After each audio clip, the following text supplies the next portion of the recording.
How to fix you have too many friends on Snapchat. In this video, I will show you how can you fix the problem of having too many friends on Snapchat. So without any delay, let's get into it. For that, go to your profile and click on My Friends. Now click and hold on any one of your friend whom you want to remove. Click on Manage Friendship and then Remove Friend.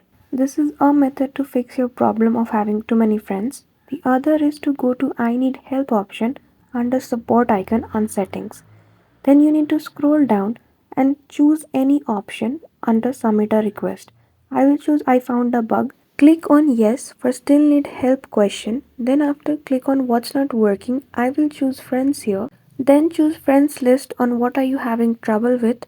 After that, you need to fill a particular form where Instagram asks you certain detail about you and your problem. In this description box, you are supposed to provide as much as detail possible about your problem. You can state that you are not able to add any more friends on Snapchat because you have exceeded the limit, and that's all you had to do to fix the problem of having too many friends on Snapchat. I hope you found this video informative and helpful. If you did, don't forget to give it a thumbs up and subscribe to our channel for such tutorial. Thank you for watching till the end.